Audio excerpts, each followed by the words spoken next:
Waffle এমন একটা খাবার যা বাচ্চাদের যেমন পছন্দ তেমনি বড়দের। আর আজকে আমি ওয়াফেল কিভাবে বাসায় বানালাম সেই রেসিপিটা আপনাদের সাথে শেয়ার করব। আসসালামু আলাইকুম, আমি সিরাজুম মনিরা আজকে আবারও চলে এসেছি আপনাদের সাথে ওয়াফেলের ইজি রেসিপিটি শেয়ার করার জন্য। ঘরে বসেই একদম ঘরোয়া অল্প কিছু উপকরণে যে এত মজাদার ওয়াফেল বানানো যায় যে আমি নিজে যদি না বানাতাম তাহলে কখনোই বিশ্বাস করতে পারতাম না।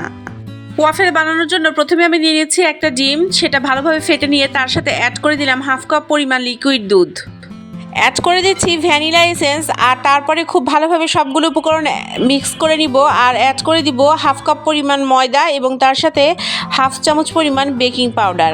আমি এর সাথে কিছুটা তেলও ব্যবহার করেছি। আমি 4 টেবিল চামচ পরিমাণ সয়াবিন তেল ব্যবহার করেছি, তবে আপনারা চাইলে কিন্তু সয়াবিন তেলের পরিবর্তে বাটারও ব্যবহার করতে পারেন। ওয়াফেল বানানোর জন্য ব্যাটারটা একদম তৈরি হয়ে গিয়েছে। এখন ওয়াফেল মেকারটা অন করব এবং একটু প্রিহিট করে নিব যাতে আমি ওয়াফেলগুলো খুব ভালোভাবে তৈরি করতে পারি।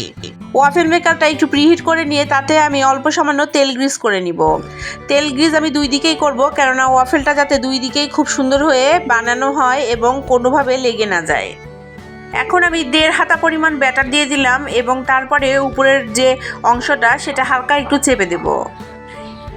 উপরের অংশটা একদম পুরোপুরি আটকে দেওয়া যাবে না, তাহলে কিন্তু ওয়াফেলটা বাইরের দিকে উপচে বের হয়ে আসবে এবং ভালোভাবে কুক হবে না। খুবই ইজি এই ছোট ওয়াফেল মেকারটা, খুবই হ্যান্ডি এবং যে কোনো জায়গায় এটা নিয়ে যেয়ে আপনি বানিয়ে ফেলতে পারবেন মজার ওয়াফেল। আমি একটুখানি উঠিয়ে দেখছিলাম যে ওয়াফেলটা আমার কেমন বানানো হয়েছে।